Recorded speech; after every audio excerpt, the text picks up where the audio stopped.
Hola, ¿cómo están chicos? Aquí Orochimaru-sama. Bueno, sin nada más que decir, vamos con el video. No soy dueño de los personajes de Naruto, siendo propiedad de Masashi Kishimoto, ni tampoco este fic es de mí, pertenece siendo propiedad de Jocelyn de su Wattpad. En la descripción capítulo 4. Antes de empezar solo les quería decir que al canal de juegos ya tengo algunos vídeos subidos. Actualmente estoy con el juego de Far Cry Primal y link del canal de juegos en la descripción. Ahora sí, continuamos. Días después, yo jamás me rindo y jamás retrocederé a mi palabra, ese es mi camino ninja.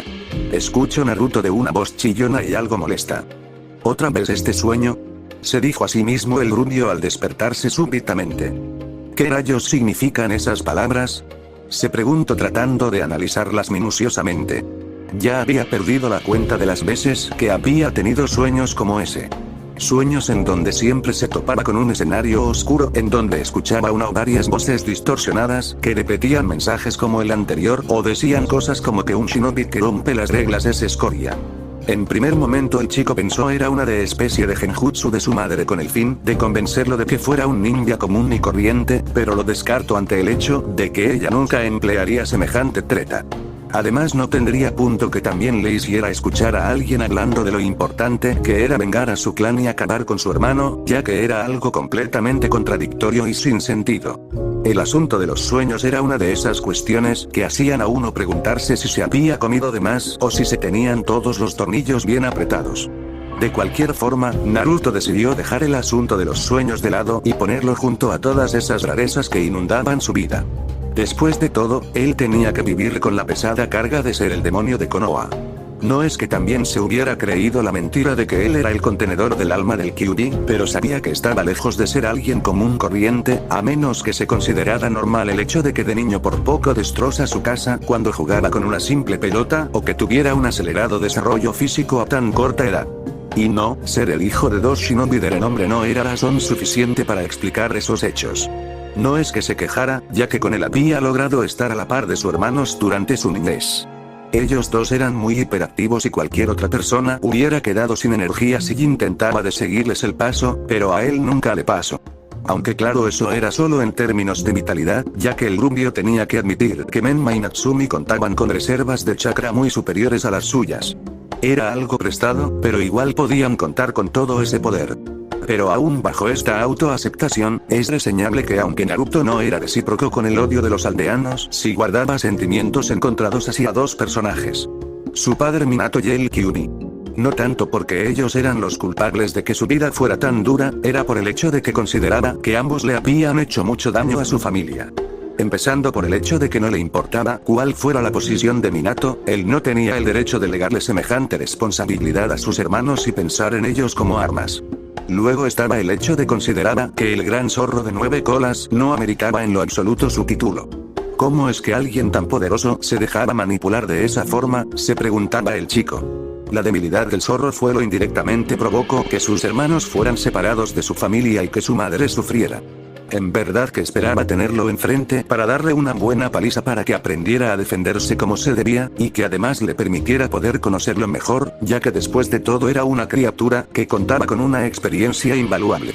Tenía presente que sonaba como un plan ridículo y que esa era una forma muy bruta para encontrarse con alguien, pero Naruto era de los que pensaba que peleando era la mejor forma para entenderse con otra persona. Así podía conocer qué tan fuertes sus convicciones e ideales. Esa idea la había sacado de entre toda la basura que enseñaban en la academia, en donde decía que cuando dos shinobi poderosos chocaban sus puños, ambos podían conocer los pensamientos del otro. Puede que el Kyuubi no fuera un shinobi, pero él tampoco quería considerarse uno, así que podría hacerse una excepción a la norma. En fin, todo el mar de pensamientos que experimentó Naruto tras su sueño le llevó a despertarse antes de tiempo. No sintiéndose en posición para volverse a dormir, se terminó de despejar y procedió a levantarse para ir a tomar su desayuno. Nuevamente tendría que hacerlo por su cuenta, debido a que su madre se encontraba otra vez en misión. Al parecer sus habilidades eran ampliamente requeridas, por lo que le solicitaban mucho desde su reintegro al servicio shinobi. No es que le molestara preparar sus propios alimentos, pero resultaba desagradable tener que comer en solitario en su hogar, especialmente luego de que sus hermanos fueran adoptados, ya que poco después del evento, Kushina mandó a remodelar por completo la edificación. Era algo que venía planeando desde hacía tiempo, pero que no había ejecutado para no que pareciera que sentía favoritismo hacia uno de sus hijos. Sin embargo, decidió que ese paso ya no podía esperar más, ya que a pesar de que los sellos de gravedad ayudaban a Naruto a controlar su fuerza, una casa de madera y papel no era en lo absoluto el lugar ideal para él. El hogar Uzumaki entonces pasó a ser construido con ladrillo y concreto. Cosa que le quitó su estilo tradicional, pero no por ello su majestuosidad. Lo más gracioso de todo eso, fue que Naruto participó activamente en la labor. Ya fuera encargándose de cargar los materiales o siendo el responsable de la mudanza. Kusina agradeció mucho de esa ayuda, aunque eso no evitó que ella regañara a su hijo en múltiples ocasiones por ponerse a hacer malabares con los muebles. Ese era un recuerdo que estaba siempre presente en la mente de Naruto, ya que era el recordatorio de que era alguien diferente. No en la forma negativa como creían los habitantes de Konoha, sino en una que propiciaba a la curiosidad. Era inevitable que el rubio no se preguntase cómo es que funcionaban sus habilidades, cómo las consiguió o más importante, si él era el único con ellas. De cualquier forma, de lo único que estaba seguro Naruto era que no conseguiría ese conocimiento quedándose en la aldea para siempre. En la Torre Hokage, horas después como era usual, Hiruzen Sarutobi, el actual Hokage de Konoha, se encontraba en su oficina encargándose de todo el trabajo de oficina que conllevaba su cargo. En ese entonces estaba recibiendo un informe de misión de uno de sus Jounin, una labor de rutina si este no fuera el sensei de un equipo tan particular. Entonces Yamato-ge, ¿puedes decirme de tu misión? Preguntó el Sandaime. Puedo reportar resultados mixtos, Hokage-sama. La misión fue llevada a cabo según los parámetros, pero el desempeño del equipo dejó mucho que desear y puedo reportar ciertos percances. Se especificó con los detalles. ¿Cuál fue su actitud en el campo? Como bien exponían los reportes de los profesores en la academia, Menma y Natsumi tienen un comportamiento que resulta sumamente impredecible y no muestran respeto alguno hacia la autoridad. No se podía esperar otra cosa de ellos, dijo Anciano apretándose las sienes. ¿Cuáles fueron los percances que comentas? Para empezar, los parámetros de la misión exponían que esta solo debíamos eliminar a un pequeño grupo de bandidos, sin embargo nos topamos con que tenían prisioneros con ellos. Por favor dime que no sucedió lo que estoy pensando. Temo que las cosas no salieron muy bien. Los bandidos trataron de usar rehenes como escudo, pero a Menma no le importó tal hecho y atacó a todos con una de sus técnicas Katon. Eso es malo, dijo Hiruzen pensado en las consecuencias de tal acción. La situación pudo haberse visto mejor, ya que algunos sobrevivientes pidieron piedad a cambio de información aparentemente importante. Pero esta se vio perdida a manos de Natsumi, quien asesinó a los bandidos al considerar que sería molesto tener que cargar con ellos. Es peor de lo que imaginé, dijo el Hokage quedando pensativo. ¿Qué hay sobre su control sobre la bestia? ¿Consideras que esta tiene la culpa de sus acciones? No sé en qué medida esté mi opinión errada, pero el par parece manejar el chakra del zorro en un nivel muy grande. Fue dicha fuerza lo que les permitió acabar con los bandidos, sin darme oportunidad de intervenir. Aunque de todas formas no podía hacer nada, ya que se me dijo evitara intervenir en su desarrollo. Sinceramente no creo que sea una buena idea dejarlos sin control como quiere el consejo. Aprecio tu opinión. Yo también pienso que estamos jugando con fuego, pero me veo en la necesidad de apoyar un poco la obsesión del consejo. ¿Puedo preguntar a qué se debe esta arriesgada maniobra? Hay rumores que apuntan a que las demás naciones están entrenando a sus Jinchuriki para que dominen sus Bihuru a la perfección. Ya veo. Eso significaría que las demás aldeas están pensando seriamente en usar a los Jinchuriki como elemento de guerra. Es lo más probable. Siempre se ha considerado a las bestias como algo de último recurso, por lo que es una situación delicada. ¿Teme otra guerra ninja? Esperemos que no. Solo me tranquiliza el hecho de que se ha convocado a un encuentro de Kage, a la que partiré dentro de poco. ¿En serio? Sí. Han sido convocados los dirigentes de las aldeas ninja más importantes, por lo que no es un evento que pueda ignorarse. Entonces, ¿qué planea que haga con Menma y Natsumi?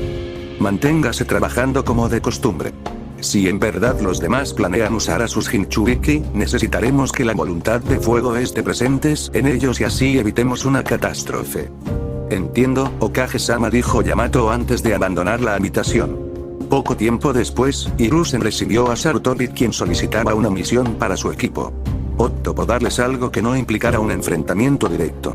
Una simple misión de escolta para un comerciante. En efecto, la misión no fue para nada complicada. solo tomó un día de viaje llevar al cliente a su destino y tuvieron la fortuna de que nadie se cruzara en su camino, a pesar de que se veía que la mercancía del comerciante era bastante valiosa. La razón tras esa suerte era una advertencia de corría a los bajos fondos del continente, en donde se recomendaba fervientemente evitar todo enfrentamiento con los ninja de Konoha. En condiciones normales no era de extrañar que los criminales quisieran evitar a los shinobi, pero sucedía que algunos bandidos del país de las olas habían logrado escapar de la aniquilación de criminales que allí ocurrió y rápidamente extendieron el aviso sobre la existencia de un demonio humano, cuya fuerza hacía que el suelo se estremeciera con cada uno de sus pasos. Cualquier aldea mataría, literalmente, por tener una reputación así, ya que impulsaría las solicitudes de misión para sus fuerzas. No obstante, a una parte del equipo 7 no le gustó tener que regresar a Konoha sin tener nada de acción. Para no hacer el viaje una pérdida de tiempo, Asuma decidió llevarlos a un restaurante de comida que se encontraba en una aldea de paso, el cual tenía N platillos sabía que les levantaría el ánimo. Ya verán muchachos, el curry de la vida les encantará, dijo Asuma. No soy amante de curry, pero supongo que no estaría mal comprobar si la fama del lugar es veraz, dijo Naruto. ¿Qué tan lejos queda ese lugar?, dijo Sasuke. No mucho. Deberíamos verlo en unos instantes. El Jounin quedó mudo al ver el sitio que buscaba. El restaurante estaba justo donde debía estar, pero un enorme agujero le atravesaba justo por la mitad. Era como si hubieran disparado un cañón contra el edificio, uno de una dimensión considerable. Naruto, busca sobrevivientes rápido, advirtió Asuma a Rubio, quien no dudó un segundo en abalanzarse hacia el edificio para cumplir la orden. En retrospectiva era una mala idea mandar a alguien con superfuerza a un lugar que estaba a punto de desplomarse, pero el Jounin tomó en cuenta que Naruto podía remover rápidamente los escombros y detectar si había alguien atrapado. La apreciación de Sarutobi fue correcta y el genin pudo entrar y salir del restaurante con una anciana en brazos antes de que el lugar se volviera una pila de escombros. La mujer se encontraba algo herida, por lo que Sakura tuvo que aplicar primeros auxilios para asegurar su bienestar. Mientras tanto Asuma dio la orden de ponerse en guardia y revisar los alrededores para buscar al atacante. Sin embargo, este paso tuvo que ser interrumpido por el abrupto despertar de la anciana, quien se levantó e inmediatamente trató de levantarse de su improvisada camilla. Tranquila, Sanso-san. Está a salvo con nosotros, dijo Asuma, en un intento para calmar a la mujer. No lo entienden. Tenemos huir ahora que tenemos oportunidad, dijo la anciana con evidente terror en su voz. Tómelo con calma. Sufrió algunos cortes y se pueden abrir si se agita mucho. Pero el monstruo. No hay ningún peligro en los alrededores y aunque lo hubiera, nosotros podemos encargarnos de él. Díganos qué fue lo que exactamente sucedió aquí. De acuerdo, dijo Sanso tomando un respiro para relajarse, luego observó los alrededores y se dispuso a hablar. Yo estaba limpiando mi restaurante cuando todo ocurrió. De repente se sintió como si una tormenta hubiera estallado en los alrededores y todo el edificio empezó a sacudirse como si quisiera ser arrancado de la tierra. No tuve el valor de asomarme para verlo, pero me quedó claro que no era algo humano, ya que emitió el rugido más espantoso que haya escuchado en mi vida. ¿Pero sabe cómo le atacó? No lo sé. De repente las paredes reventaron y fui atrapada por los escombros. ¿Tiene una idea de hace cuánto ocurrió el ataque? Sé que cuando ese monstruo atacó era de noche, pero no me queda claro en qué momento fue. No se preocupe, esa es suficiente información, dijo para entonces observar a sus geni. Han pasado por lo menos 12 horas desde el ataque, así que podemos ir olvidándonos de encontrar al causante, dedujo el Jonin. Aunque de todas formas deberíamos echar un vistazo en los alrededores y buscar pistas. No me agrada la idea de alguien atacó a un conocido y quiero hallar al culpable, dijo para luego recibir el asentimiento de los geni. Oh no, exclamó la anciana. ¿Qué sucede? Es mi hijo Arashi. Él estaba trabajando en la mina del pueblo y no regresó anoche. Debo asegurarme de que está bien, dijo Sanso tratando de levantarse. De ninguna forma. Debe reposar. Nosotros iremos, dijo el Jounin haciéndole una seña a Sasuke para que le siguiera, para luego dejar a los otros dos al cuidado de la anciana. Ambos ninja entonces se dirigieron hacia la aldea adyacente al restaurante de Sanso, en donde se toparon con un escenario similar de destrucción y devastación, uno que lastimosamente también incluía fallecidos.